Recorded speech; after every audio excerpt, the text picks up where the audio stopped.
It's very tumultuous time for publishers, but I'm really excited to interview Bonin because this is a very upbeat story of growth. As Steve said, hundreds of millions. I think you've booked $500 million to date in a very short period of time. So I just wanted to set the stage by sharing some of these stats. I mean, there's no surprise here. This is from this just released Nielsen study. This is just from the U.S. Census. Um,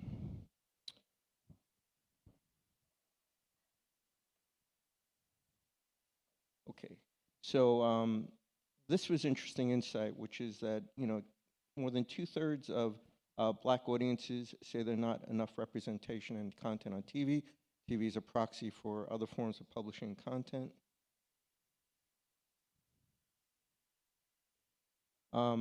More than a third of black Americans believe brands portray all black people the same in advertising. This is an ongoing issue of representation.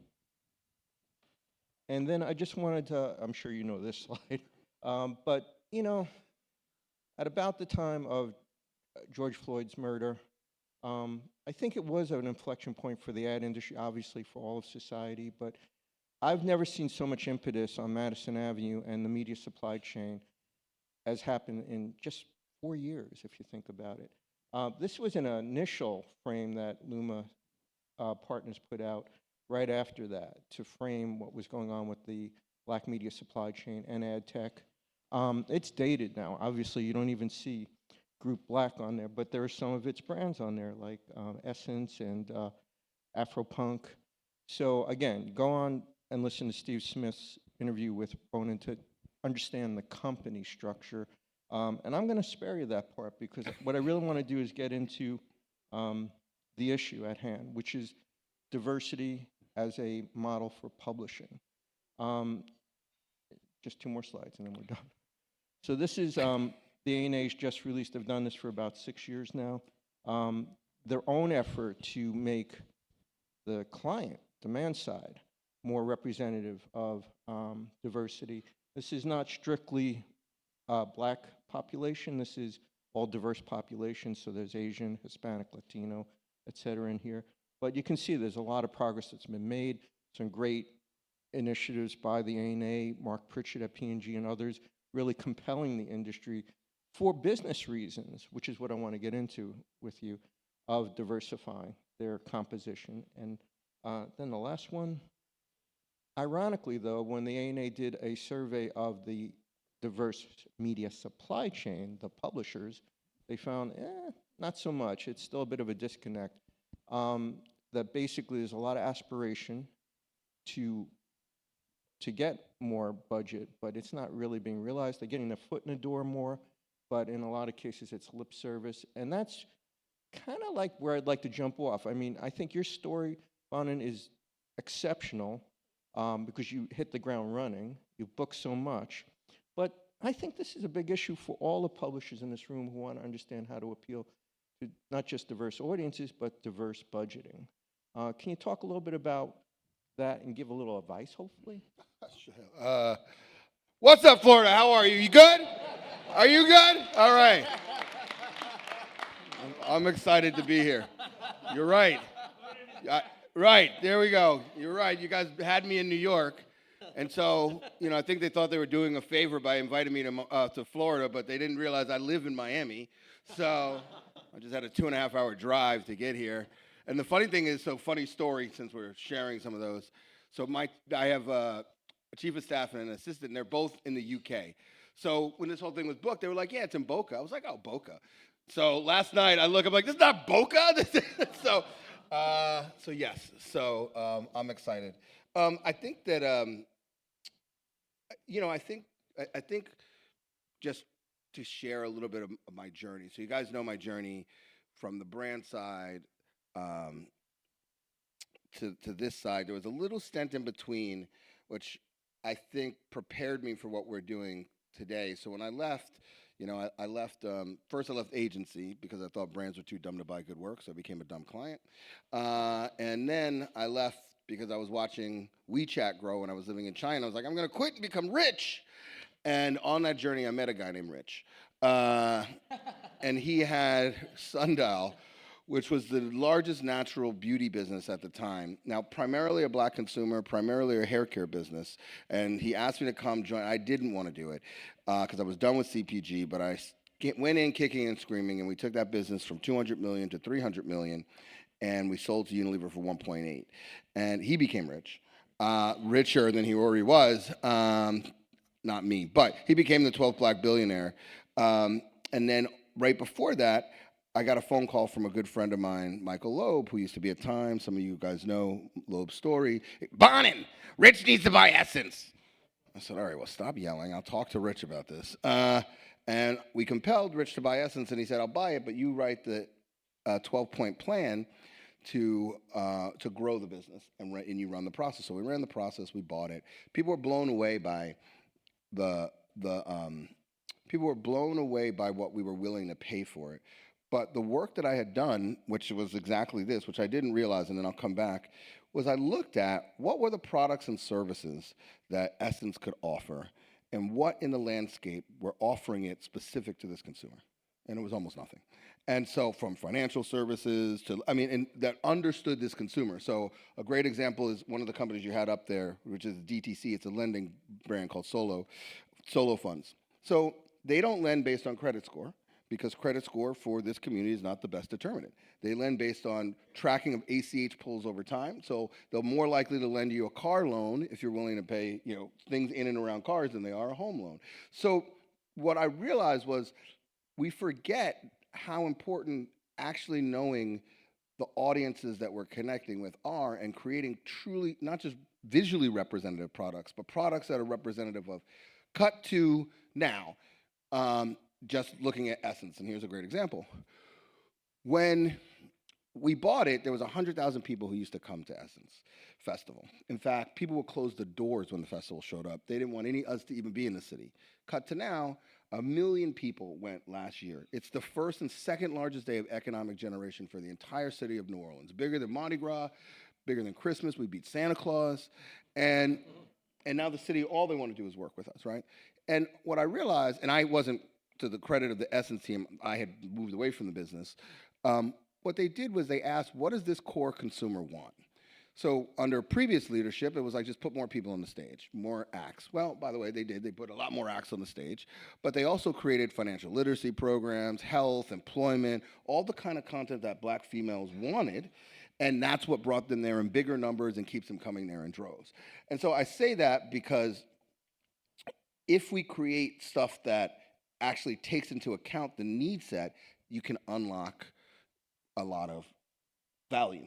And now the second piece I'll say, and then I'll shut up for a little bit, is when I started this, I think when we started, so 2.5 years ago we had 4 publishers. Today we offer we started off thinking that we were just going to invest in black-owned media because there was very little and we were going to help grow it. Turned out they needed a lot more. They needed distribution, they needed content creation, they needed infrastructure measurement. Although they weren't sophisticated, they couldn't operate in a sophisticated media landscape. So we built that. Today we represent over 400 publishers, but the biggest thing they needed was access. They couldn't get into the room with Pritchard. So we were able to provide a full stack sales funnel, hence some the commitments. But what I realized, because I've always been a growth guy, so I've always come from growth, and the only place you find growth is underinvested in communities and opportunities. And here you had this big dearth, so there was 30 billion being pledged and only 1 billion of available inventory.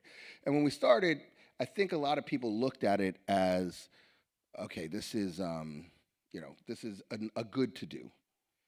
And the sad thing is that the only a few got it in the beginning. I think now when I have conversations with the highest leadership, they all knew it. But the only place, if I told you there was a consumer that had $1.7 trillion worth of spending power, but yet brands index maybe 10 to 20% if they're lucky, you go, where's this mythical consumer? Well, guess what? In this case, it's African American. We represent beyond that, so Hispanic. The only problem is there was never any infrastructure built to unlock that consumer value. And so that's what we've basically been doing. And so I joke and say, some people care about this, but everybody cares about this. And so at the end of the day, we know the new majority is going to be a diverse consumer. But what I didn't realize is how important representation, and this is my very last point, how important representation really is. I didn't realize it. I never really thought about it. But P&G knew this. in the 50s. In the 50s, they could reach everybody with every female with NBC, but they couldn't resonate because it wasn't relevant. So they literally created soap operas.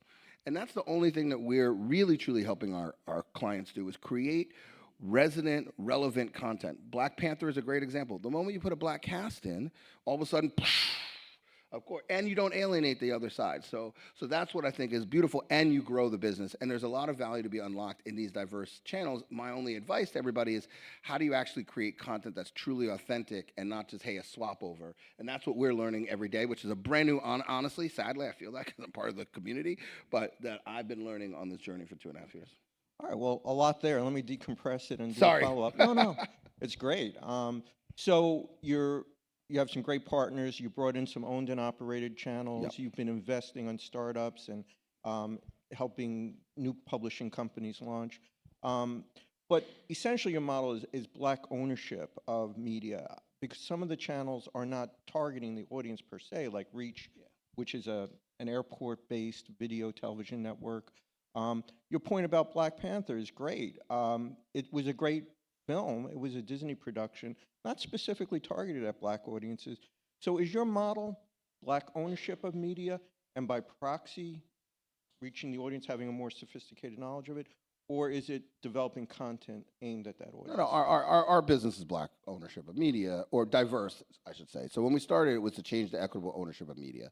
And the thesis behind that is, as a result of the ownership, you will see output differently. So, we always grew up hearing it's one thing to be in front of the camera, but it's another thing to be behind the camera, but it's another thing to own the camera, because those that own the camera are going to actually greenlight the content that, and so they're in control of greenlighting. So I think the ownership component is important, but at the same time, we weren't going to limit to say, so our motto is pretty simple, which is black owned doesn't necessarily mean black targeted. So, if Paramount can own BET, then we should be able to own NBC. Don't tell our NBC partners that, but.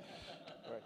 Well, so that's what that. And what has been amazing about working back in the publishing ecosystem is the reality of where publishing partners can be very beneficial is on the distribution side. So what we've been able to do with partners like Ziff or NBC, which is a great example, is work with them as distribution partners so that they're part of the delivery of the supply. The supply chain is still wholly owned, majority owned, but they're helping grow these businesses, which as a result are helping move the challenge we had was, we have $500 million in commitments, but I don't have $500 million in inventory. So, which is rare for people to say, but literally I have like money stashed under my mattress and no place to spend it. So, so what we had to do is get really, really smart and sit with our publishing partners and really truly figure out integrated distribution strategies, which would allow us to deploy and target.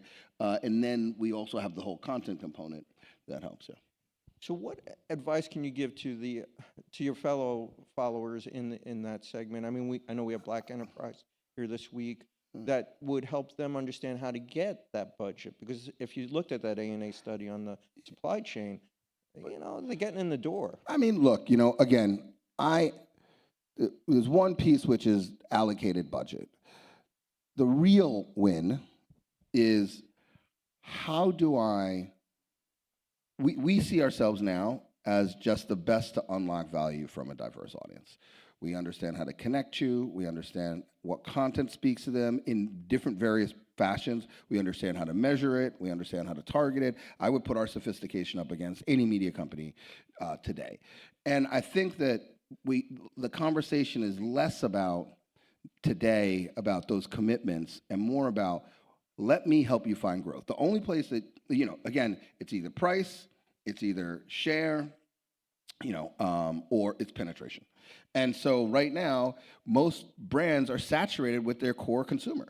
So they're looking for share growth, and that's how do you help them get true share growth in this household. Now, the only way to really do that is truly representative content. And so for me, if we just all realize that that's the play, whether the money's being spent through me or spent through you, I know it's going back into the ecosystem, because it's going to mean you're going to have to hire black directors, editors, writers, to actually, or Hispanic. So that's the most important, is that we just haven't had a number of these people who are actually authentic and representative being employed or owned or any of the things. They're just not in the ecosystem, and that's the reason why you're seeing nothing today. We had somebody, the person who has the number one the number 1, the number 2, the number 3, the number 4, the number 5, and the number 6 streaming show for African Americans today, he said, look, I can make content for a general market all I want and do great stuff. He goes, but the funny thing is I have to compete with everything that's been made from the beginning of film and television. When I'm creating for a diverse audience, there's nothing. And that's the sad thing, but that's the reason why he's got 6 of the top shows. And when we show up on set and the client comes and they see an entire Black production or Hispanic production or mix, they've never seen it, but the stuff that comes out of it is authentic to that culture, and that's why it delivers for them. So P&G is a great example. They're like, oh my God, like we've never seen results. Even the stuff we did with HBCUs is a great example. So we started working with Move-In Day. So we created pretty much Move-In Day, and my point, so very few people were showing up, or nobody showed up, but very few people truly invest in HBCUs. And here you have, 80% of the top professionals in the African American community graduate through HBCUs. Higher income, more amount of judges, lawyers, you name it, right? So these are, a very valuable population. Alumni care about them, But my point to them was, we're sampling, the very first time you probably do laundry on your own is in college. Right? If I give you the very first laundry detergent you use, it's probably going to be the one that you're going to use for the rest of, or a long period of time. So my point to them is there's a captive audience, nobody's investing in them, and we can go build long-term brand value.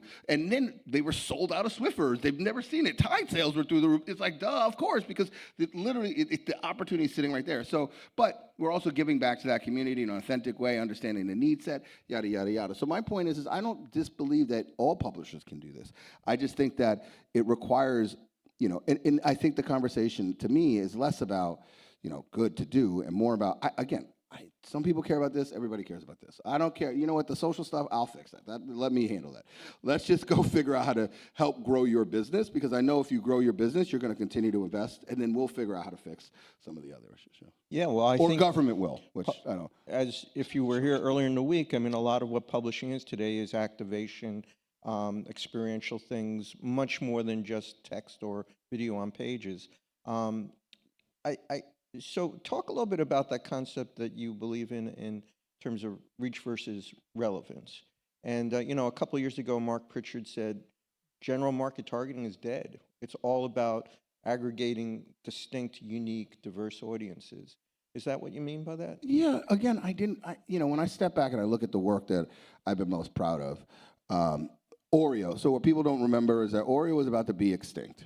Right? We love what it turned into, but the reality is we had reached every 6 to 12-year-old and everybody who owned a 6 to 12-year-old. We couldn't, and we have been doing the same ad for 40 years. Twist, Lick, and Dunk, Mom and Kid, Oreo, Nabisco, ding, right? So, clearly it's ingrained in my head. And I didn't even want to work on it. I was like, no, I don't own 6 to 12-year-olds, get me out of here. And what the real thing was is we had to actually move into a millennial audience, into snacking moments. And if you really truly look at the work that came out of that, so I'll never forget, we're in the conference room and we're seeing, this is my first meeting, and we're seeing another one of these Twist, Lick, and Dunk ads, and on the side were these these print ads, and one was a quarter of a cookie and on an all-white page and looked like it was swimming through milk, and it said Jaws. And another one had a boot print and it said the moon landing, whatever, 1963, 67, whatever. And so I thought to myself, wow, that's pretty interesting. So a week later, Facebook announces Timeline. This was our 100-year anniversary. So I call the agency and I go, hey, we should do a timeline with these where we fill it in from big moments and then we leave some open and we let consumers fill in. And they said, no, bad idea. I said, I can fire you. So they said, the better is we're going to do for the next 100 days, we're going to show culture through the eyes of an Oreo. And that's what we did. And we did everything. Well, the first one you guys probably remember was the Pride cookie. If you don't remember it, I'll tell you the story. So it happened on a Sunday, Pride cookie, multi-rainbow. And by Monday, the media had it. And they're like, Oreos are gay. I get a phone call Tuesday morning, like, Bonin, what's going on? The media's going crazy. Then it becomes the darling story, #1 like post. Zuckerberg sends us a note, thank you, thank you, thank you. Friday, leadership was like, we knew it was going to be big the moment we saw it. That's not what Tuesday was like. But we did, Elvis, we did Gangnam Style, da-da-da-da. but we were representing the culture of the consumer that we needed to go unlock. And as it progressed, if you look at the tail end of it, the actual TV spots, what it turned into, minus the dunk in the dark where I pulled the plug so that could happen. But it turned into, we had first it was music-based, we had young artists, we basically showed it was animated, but we showed clips of what this generation's, what a millennial actually went through in their life. So there was no difference from what we were doing. It just wasn't race-driven, but we were representing the audience we wanted to unlock. And of course, it worked. And that's truly what transformed Oreo. And when I look at the work I did in South Africa, Cadbury, they had never had an all-black cast in an ad in the history of Cadbury in South Africa, which to me is crazy. So we do that. People couldn't believe it. Guess what? Cadbury sales go through the roof. And Honey Maid, if you guys remember Honey Maid, we showed it was wholesome versus non-wholesome families. So basically we said interracial, same-sex, these are the new wholesome families. Guess what we showed? We showed wholesome families, and Honey Maid 22% said no graham cracker in the world. So my point is that if we stop looking at through the lens of like what's good to do for society, which I don't believe we should do bad things for society, but and start really looking at it as what is going to unlock the next wave of growth for companies and brands. I don't care who does it, but that is where the opportunity is. And I think that more and more you're going to see businesses stop thinking about, and I hope they stop thinking about like, oh, this is committed to this, and more, how do I. And the key is, the reason why I'm saying employment, because in order to truly, I said there was $1.7 trillion of spending power. Had we invested in black-owned businesses at the same rate that we do other businesses over the last 20 years, that would have been $17 trillion worth of spending power. Now you're talking about transformational GDP. The thing that we have to remember as an industry is that we can't take it out. We have to reinvest in order for that community to also grow to benefit us. But again, we need to lay the infrastructure. The crazy thing is we know how to build infrastructure. It's called India, it's called China, it's called Brazil. We literally built the consumer infrastructure there, but we built it by investing in the people that are part of that community, not taking out from that community. So that's the same thing we have to do here. My answers are super short today. I like this. So speaking about investing in infrastructure, about a year ago you did a deal with Magnite to be your DSP to aggregate, organize, and consolidate all your programmatic. Why didn't you go with a black-owned business? I mean, if I looked at that Lumascape, there were a bunch of black-owned ad tech companies on there. Is it just because they were best in class, or? Well, you know my business better than me. It was the answer is we were trying to find who was going to be the long-term most malleable. That doesn't mean that we looked at everyone. It's hard for me to purely answer that question just because I didn't make the final decision. That's inside of the commercial organization. But I think for us, it's a balancing act, right? So it's the combination of supporting the ecosystem and at the same time building something sophisticated enough that we can continue to support the ecosystem. What people don't realize is, you said we made a splash. It wasn't just that we made a splash in terms of the commitments that we got. Those were easy because I just made a few phone calls and said, all you people owe me. No, I grew your Oreos. But we also went to places like Cannes and created spaces for companies that otherwise have never had a chance to be at those stages to be able to have the conversation and dialogue. We've literally invested, whether it's, we have created the space to have this conversation. And more importantly, to what we try to do when we've been talking the growth story is progress it out of this charitable component, and I want you to challenge me to be the best. First of all, I've never done anything else in my career but be the best. No, I'm joking, but try at least, And so that's kind of for us is the piece. And even when you look at us as an organization, the reality is I've never had a more difficult, or I've never seen a more challenging cultural creation because we're 50-50. So we're 50% African American or diverse, 50% non. We're primarily a female-led organization. And I've worked in all black, and I've worked in not all black, clearly. And it's a different challenge that you have because you have all the pressures of society all in the same ecosystem and organization. I've never seen anything like it.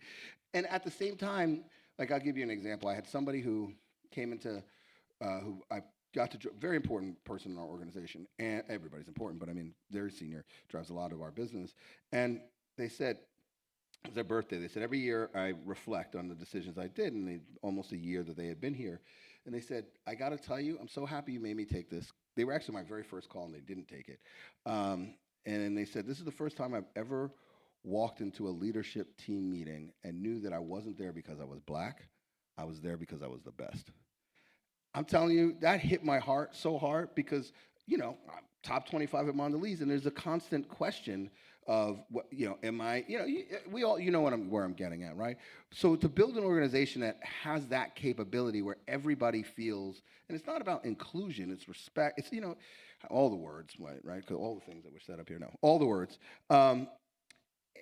It's special, but it also shows the challenges that I think it's a case study in the making. The challenges that companies, so I feel for all the companies that are trying to do this because it's very, very difficult work, and we are, you know, it should be easier for us, but it's not. But at the same time, what comes out of it is we are literally competing at the highest level and creating the best possible organization, you know, that we can. You're building something.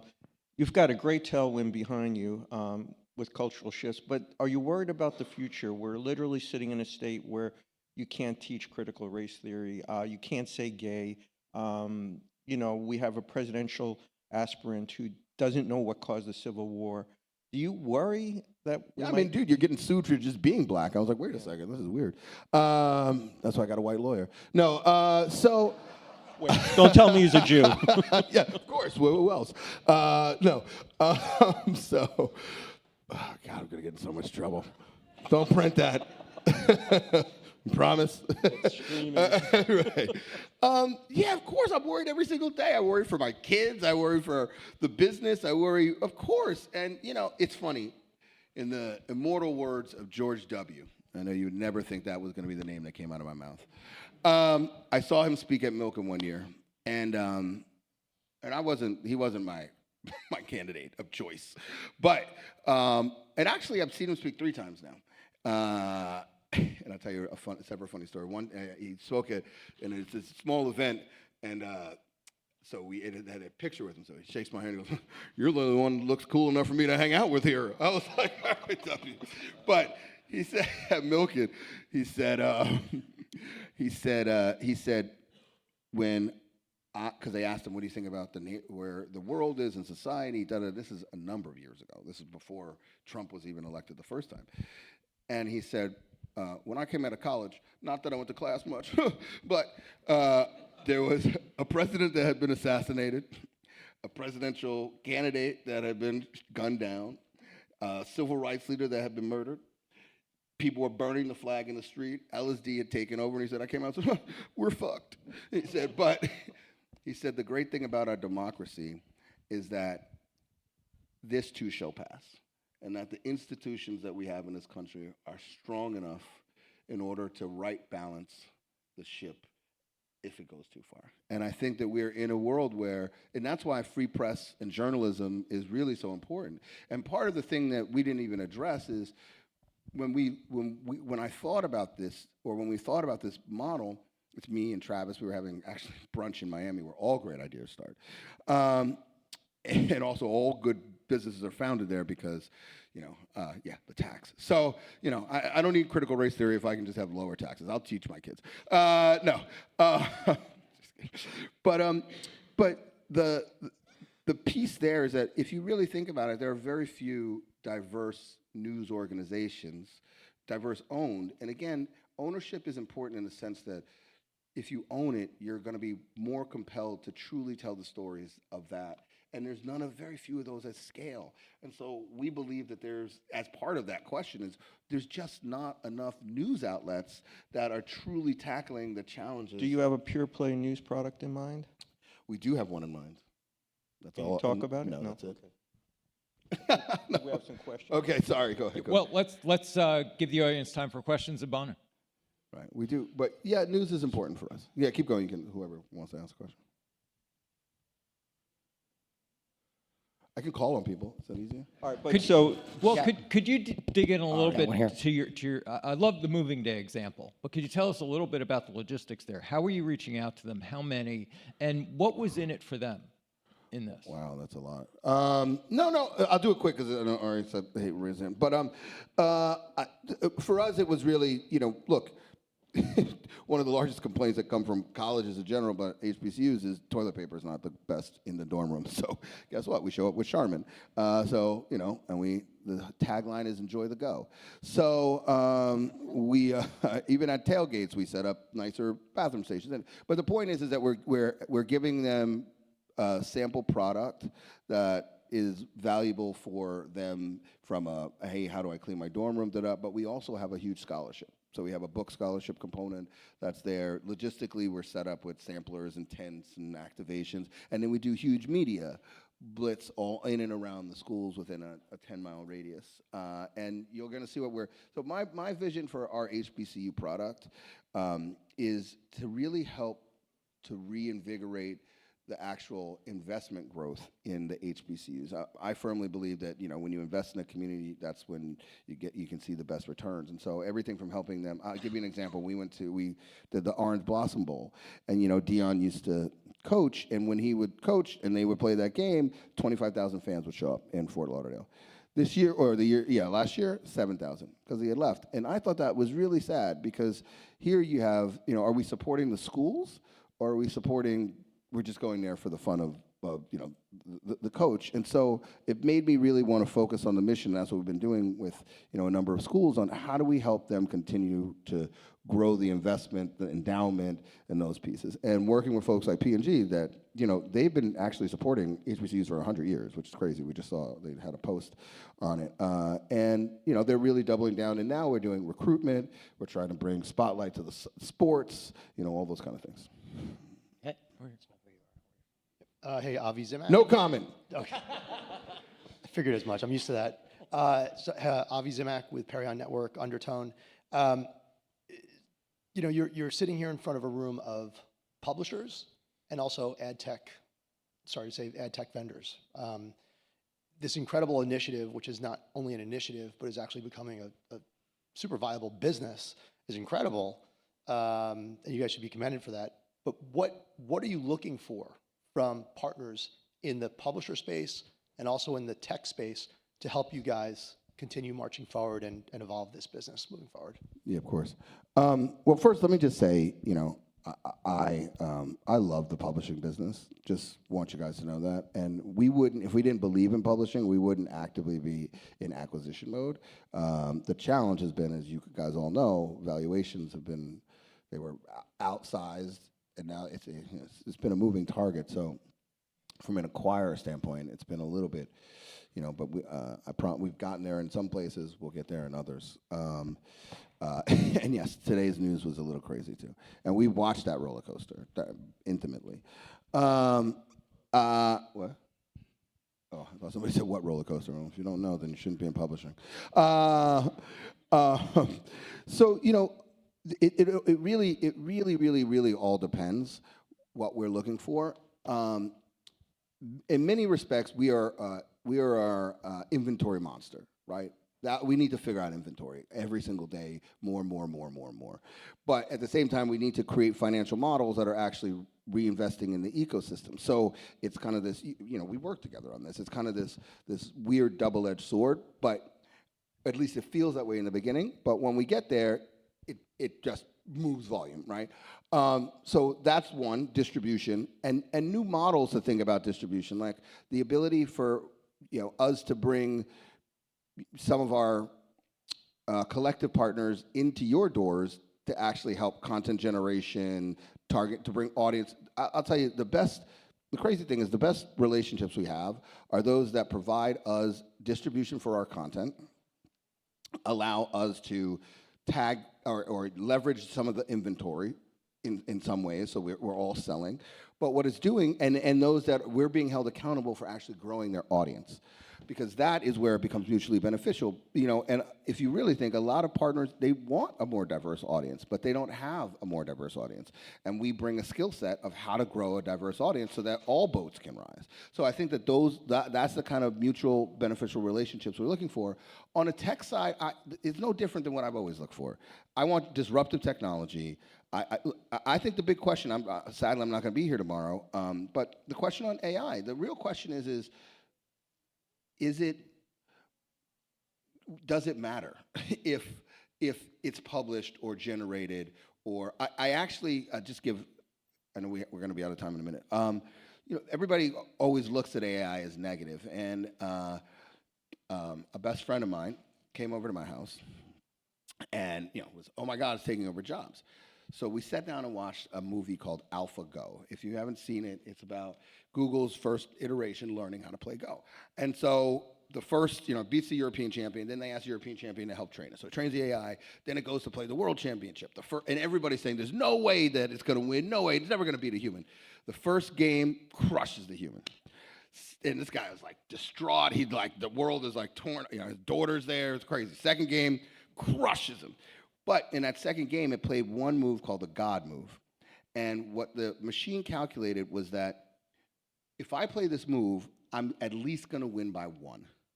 Now, Go is about territory. So when humans play Go, it's not about winning by 1, it's by winning by as much as humanly possible, right? Third game, wipes him out. So you're now like, okay, computers are killing us. Fourth game, he wins. You're like, yes, humanity, he can do it again. Fifth game, obliterated.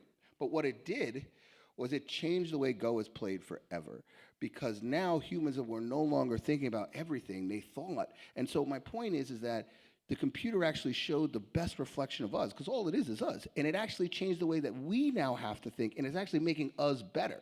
And so my question with journalism is, does AI actually have, I just saw some AI movies that a friend of mine was working, this stuff is mind-blowing. And he's like trying to be a better creative as a result of it. So the question is in journalism, will AI help reduce costs of business models and actually make the stuff we put out better? And to me, that is exciting. So when you talk about technology, I'm always looking for that disruptive edge, and that could be different advertising models, all those kind of things. But that's my answer. I can't think of a better place to end than on the God move. Bonin and Joe, thank you so much. Come on, man. Thank you, guys. Thank